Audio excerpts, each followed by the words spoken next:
आज की कहानी कौन कहेंगे? राम नारायण जी कहेंगे? कल तो राम नारायण जी दिखे नहीं।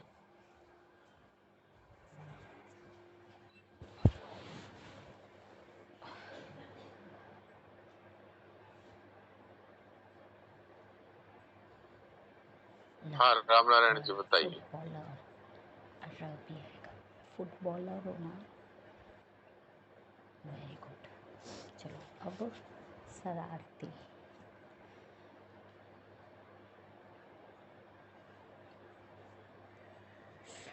आप अनम्यूट होइए, माइक को खोलिए।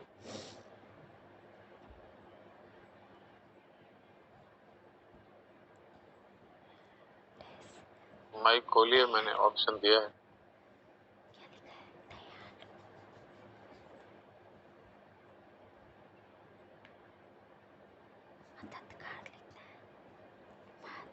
नहीं खोल पा रहे हैं?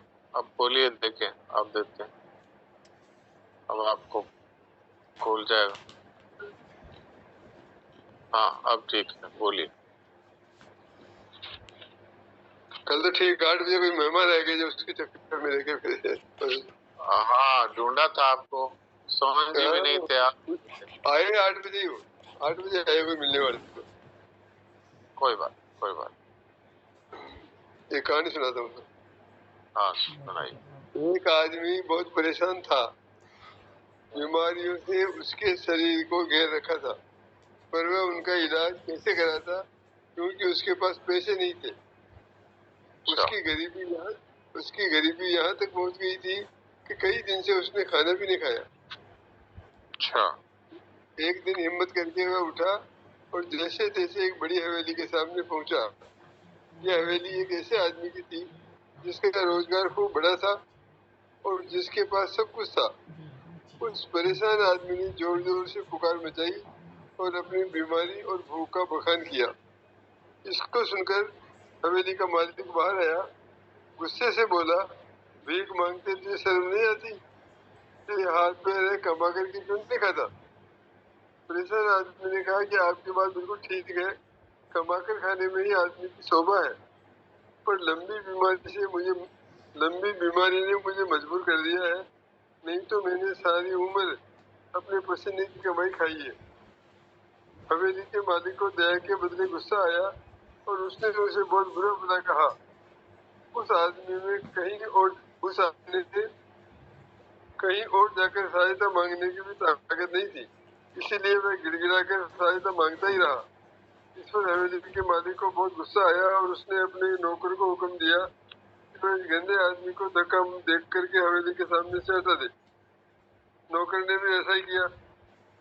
इसके कई वर्षों बाद की बात है, एक बड़ी हवेली के सामने एक आदमी ने रात के समय पुकार लगाई कि मैं भूखा हूँ और परेशान हूँ, मेरी कोई मदद करो। हवेली के मालिक ने अपने नौकर को बुलाकर कहा, देखो कोई भूखा और परेशान आदमी मालूम होता है, उसे ढंग से बैठा करके खाना खिलाओ और उसकी कोई जरूरत हो तो वह पूरी कर दो। नौकर ने उसे बरामदे में बैठाया, तब उसकी जरूरत पूछी। उसने कहा, मैं 2 दिन से भूखा हूँ, इस समय खाना ही मेरी सबसे बड़ी जरूरत है। नौकर ने उसे भरोसा दिलाया और भरपेट खाना खिलाया और फिर हवेली में गया तो मालिक ने देखा कि नौकर की आंखों में आंसू आ रहे हैं। मालिक ने पूछा, क्या बात है, तू रो क्यों रहा है? नौकर ने कहा कि जिसे आपने खाना खिलाया है, कुछ साल पहले एक बड़ी हवेली का मालिक था ये, और अपने शहर के बड़े आदमियों में गिना जाता था। उन दिनों में इसके पास नौकर भी था। आज से दर दर का भिखारी देख करके मेरी आंखों में आंसू आ गए, और कोई बात नहीं थी। मालिक ने कहा कि तूने उसे पहचान लिया, मुझको नहीं पहचाना। तूने उसे तो पहचान लिया पर मेरे को नहीं पहचाना। देख, मेरी तरफ देख, मैं वही भूखा और बीमार आदमी हूँ जो उस दिन इसके दरवाजे पर मदद मांगने गया था, पर इसके हुक्म से तूने मुझे धक्का देकर निकाल दिया था।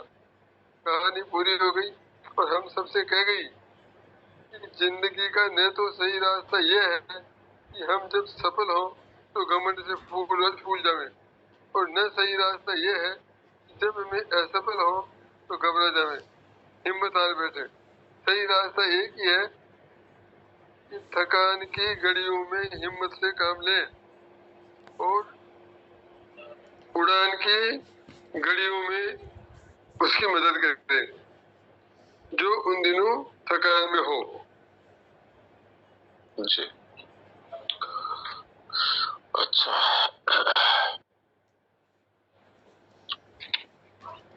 तो कल परसों 2-3 दिनों में जो बातें हुई उनमें किसी का कोई प्रश्न हो तो प्रश्न कर सकते हैं, और भी कोई साधन संबंधी प्रश्न हो तो प्रश्न करो, और प्रश्न नहीं है तो फिर मैं देवकी जी को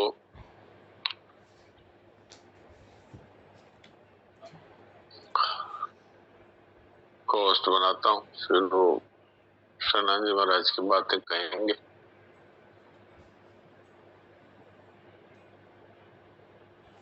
छूटता रहा पड़ती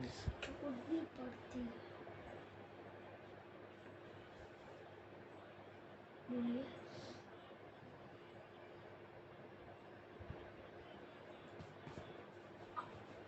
हाँ देवकी जी सुनाइए कुछ। नारायण नारायण नारायण।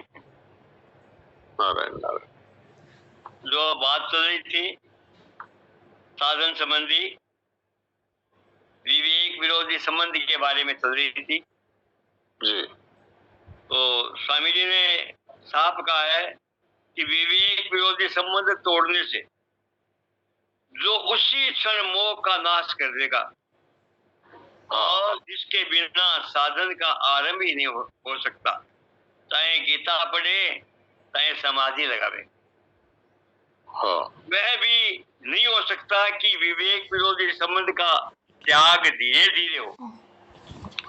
संबंध के टुकड़े नहीं होते, संबंध जब टूटता है तो एक साथ टूटता है। इसीलिए निश्चय ये करना है कि विवेक विरोधी संबंध तोड़े बिना दूसरे कार्य का आरंभ ही नहीं करेंगे। तो ये खास बात है। हाँ। सबसे पहले हमें यही करना है, ये जिसकी तीव्र लगन हो जाएगी उसके लिए ये बहुत सरल हो जाएगा, क्योंकि करना तो वही है कि जो वास्तव में है। भाई आज हम संसार की वस्तुओं को अपना मानते हैं, तो क्या वो हमारी हो जाती है?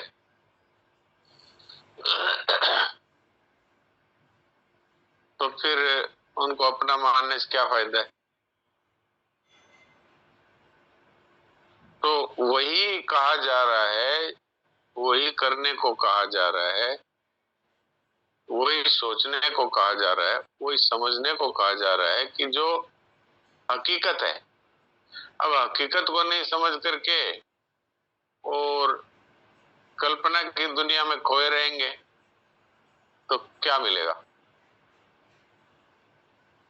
जहां जो चीज है ही नहीं और वही हम उसका खोजेंगे तो हमारा प्रयत्न भी बेकार जाएगा और मिलेगा भी नहीं कुछ। संसार दिखता तो है पर मिलता नहीं। आप कहेंगे मिलता हुआ दिखता तो है ही, धन मिलता है, परिवार मिलता है, सम्मान मिलता है, लेकिन मिलना तब कहा जाए कि जब वो टिकता हो, और मिलना तब कहा जाए कि जब अब तृप्ति हो गई, तब कहें कि मिल गया, और वो बिछड़े नहीं। ऐसा केवल हमारा स्वरूप है या परमात्मा है? तो परमात्मा को तो देखा नहीं, पर अपना अस्तित्व है उसको तो अनुभव किया है। परमात्मा को तो देखा नहीं, वही सुना है कि वही भगवान कृष्ण ऐसे हैं, भगवान राम जी ऐसे हैं, भगवान विष्णु ऐसे हैं, और ये सब एक ही भगवान के अनेक रूप हैं, ये सुना हुआ है लेकिन देखा नहीं। लेकिन अपना अस्तित्व तो अनुभव किया हुआ है। कोई नहीं कह सकता मैं नहीं हूं, कोई नहीं कह सकता।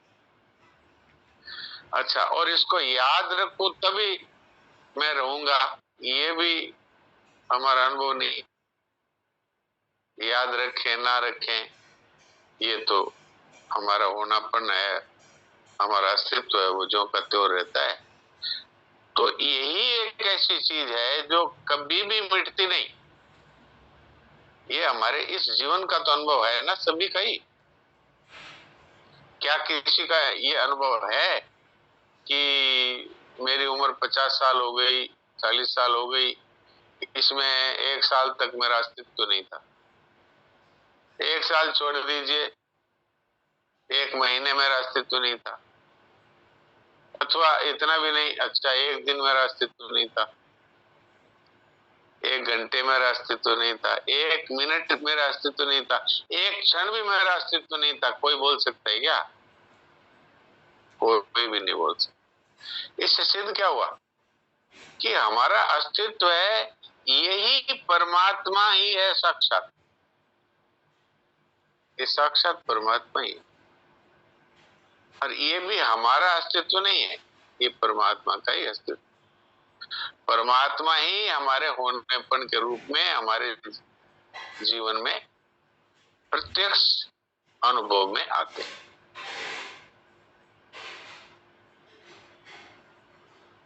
कोई कहे कि भाई शेर दिखाओ, शेर, तो बोले बिल्ली को देख लो।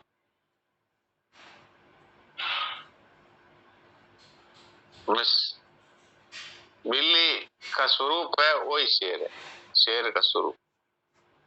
ऐसे कोई कहे परमात्मा को हम नहीं देख पाते, तो अपने स्वरूप का अनुभव कर पाते हैं कि नहीं? वो ही परमात्मा है। अच्छा, अग्नि की ज्वालाएं जो देखते हैं उसमें और चिंगारी, दोनों में तत्वतः क्या भेद है? एक चिंगारी है, उसको आप घास पे डाल दीजिए, वो अग्नि प्रकट हो जाएगी। तो चिंगारी अग्नि तो है। ऐसे ही जो हमारा अस्तित्व है, जो होनापन है, वही साक्षात ईश्वर है। और भगवान स्वयं भी कहते हैं, अहम आत्मा गुणाकेश सर्वभूता स्थितः, समस्त प्राणियों में मैं ईश्वर रूप से, आत्मा रूप से व्याप्त हूं। आप बताइए कि आप एक शरीर में ही मैं हूं ऐसा मानते हैं, इसकी बजाय यदि आपको पता लग जाए कि आप इस सृष्टि के कण कण में विद्यमान है, तो आपको कैसा लगेगा?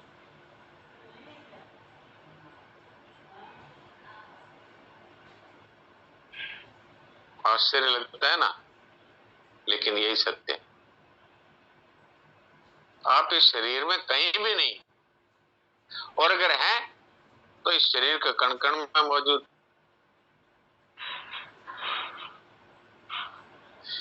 इस सृष्टि का कोई एक रेत के कण जितना भी हिस्सा नहीं है जहां आप मौजूद नहीं। तो कहेंगे अच्छा हम ऐसे हैं, बिल्कुल, पर हमने अपने को क्या मान रखा है? इस मलमूत्र के थैले में यही मैं हूं, एक नाम में हम सिमट गए, यही मैं हूं, एक जाति में हम सिमट गए, यही मैं हूं। देखिए हमारा स्वरूप कितना विराट है। और एक आनंद की बात यह है कि साधन करने के लिए हमको जगह जगह से उपदेश मिलते हैं, इतना साधन करो, इतना जप करो, इतना ध्यान करो, इतनी पूजा, इतना पाठ करो, इतने वर्ष करो, और पता नहीं इस जन्म में नहीं होगा तो किसी न किसी जन्म में होगा, जन्म जन्म उन्हीं जतन कराई। और यहाँ पर एक बात बताई जा रही है कि कोई यत्न की आवश्यकता नहीं है। आप अपने आप को जो मानते थे वो भूल है, अब जो बताया जा रहा है वो सत्य है कि भाई आप सर्वव्यापक हैं। मैं नहीं कह रहा, गीता जी में भगवान ने कहा, भगवान कृष्ण ने कहा, नित्य सदा रहने वाला, सर्वगता कण कण में मौजूद, सब जगह है व्याप्त। अचलो अयम सनातन, अचल है। सनातन का अर्थ होता है जो कभी से था और कभी तक रहेगा, मतलब अनादि है और अनंत है। वो कौन है? वो आप है। और हमने अपने को कहाँ सीमित कर रखा है? एक मलमूत्र के तेले में अपने आप को सीमित कर रखा है, यही मैं हूं। और दुख कितना पाते हैं? कोई बीमारी आ गई तो बस चिंतित होकर रोने बैठ गए, आए मेरी बीमारी आ गई। तो वास्तव में आपको आई नहीं, वो तो शरीर में ही है। आप तक तो पहुंच ही नहीं सकती, आप तक तो अग्नि नहीं पहुंच सकती, शस्त्र नहीं पहुंच सकते। नैनम दहति पावक नैनम चिंतन्ति शस्त्राणि। बताइए, ऐसा आपका स्वरूप जहां कोई भी आपको नष्ट नहीं कर सकता, कभी नष्ट हो ही नहीं सकता। अरे भाई, आप संतों ने कहा है राम मरे तो मैं मरूं, नहीं तो मरे भला। अविनाशी का बालका मरे न मारा जाए। तो अविनाशी के बालक हैं हम, कोई छोटी मोटी चीज नहीं है। और उसके लिए हम कोई साधन करेंगे तब अविनाशी के बालक होंगे, ऐसा नहीं है। जैसे भी हैं हम अविनाशी के बालक। तो ये सनातन महाराज ने हमको एक चाबी दे दी, चाबी।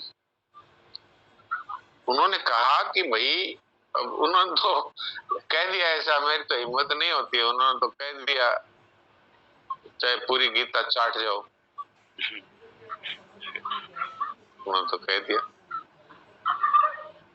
लेकिन अगर ये असत से संबंध नहीं तोड़ा तो कुछ नहीं मिलेगा।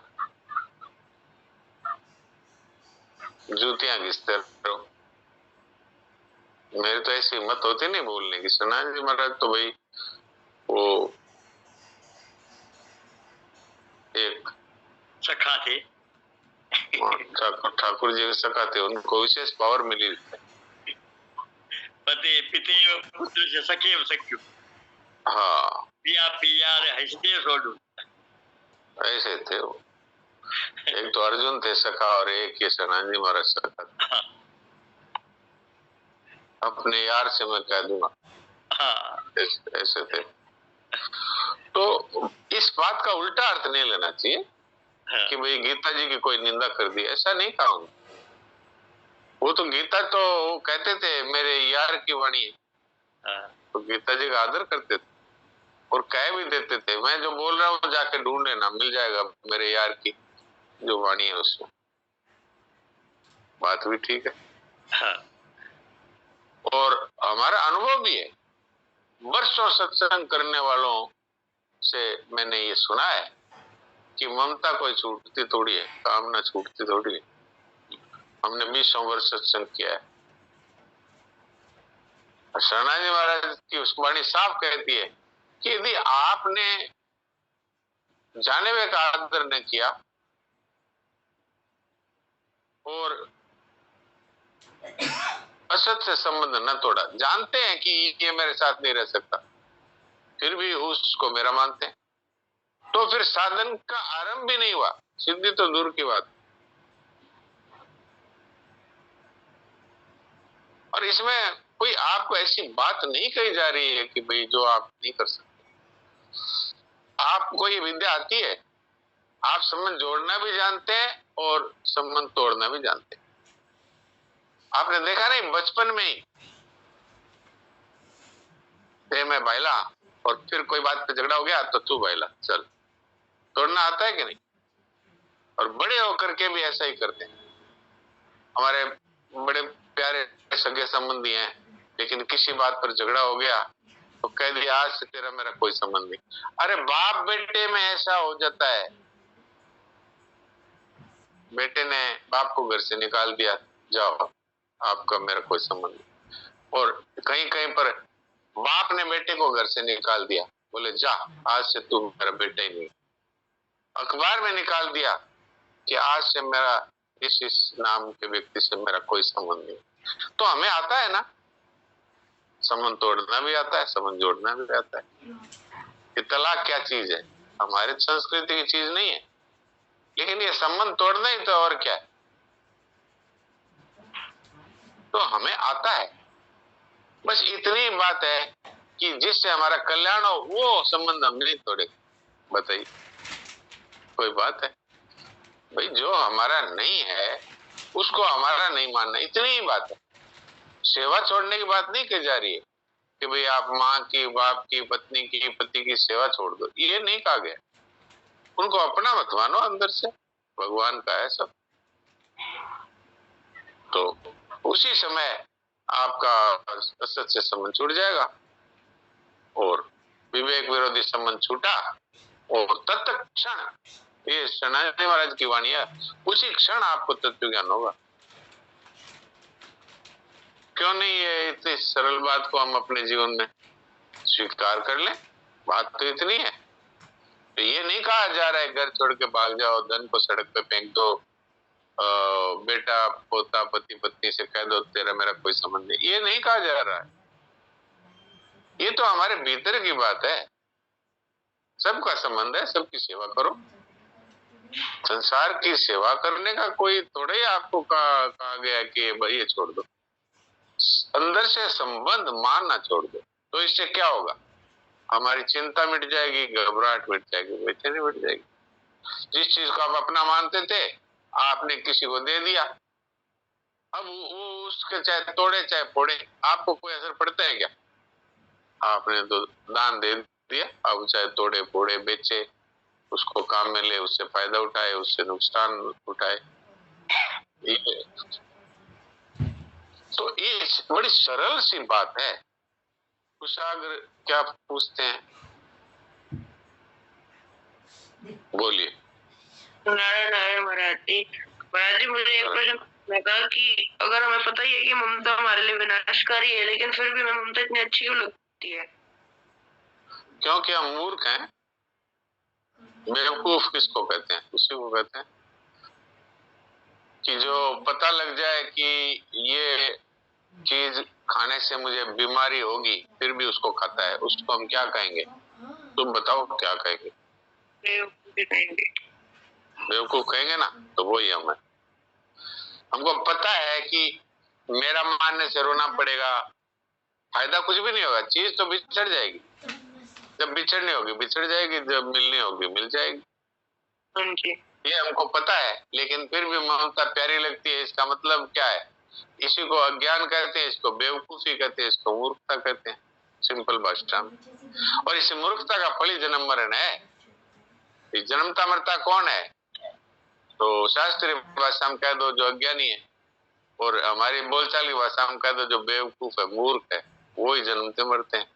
समझदार है वो तो समझ गया कि अरे मेरा मानना है ये बंधन है भाई, तो मेरा नहीं मानेंगे। व्यवहार के लिए मना नहीं किया, आप सेवा करो, आप संसार का सारा कार्य करो, आपको कौन मना करता है?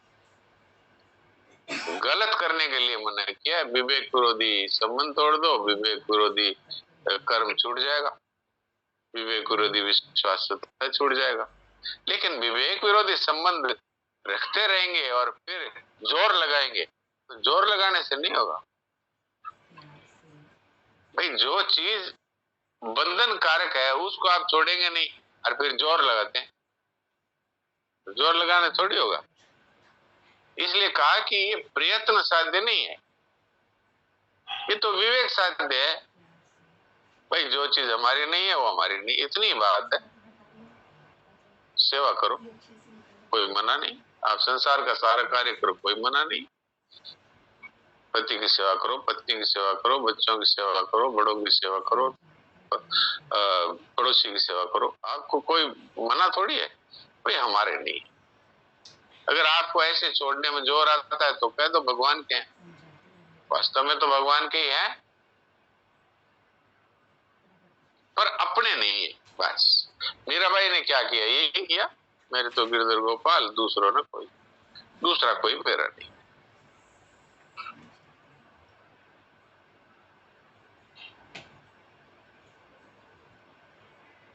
तो आप लोग सोचते होंगे कि मैं तो एक ही बात को पकड़ के बैठ गया, लेकिन मैं क्या करूं? जो वो कहे कि वो कबीर कहता मैं डरूं, और वो कबीर कहता मैं क्या करूं, कुछ ऐसा हुआ। तो शरणानंद जी महाराज कह रहे साहब, और मेरा उद्देश्य ये नहीं है कि हम पुस्तक पढ़ लें और उसके पन्ने पलट दें और कह दे भाई हमने ये पुस्तक पूरी पढ़ ली, इसका कोई जीवन में क्या तात्पर्य है। मैं तो उसको अच्छा साधक मानता हूँ जो एक लाइन पढ़ करके उसको जीवन में उतार ले, उसी से उसका कल्याण हो जाए। वो पूरी पुस्तक पढ़ ली और फिर अभिमान करता है कि मैंने शरणानंद जी महाराज का पूरा साहित्य पढ़ रखा, आप मुझे क्या समझा रहे हो। सही बात है, आपको समझाने की जरूरत क्यों नहीं।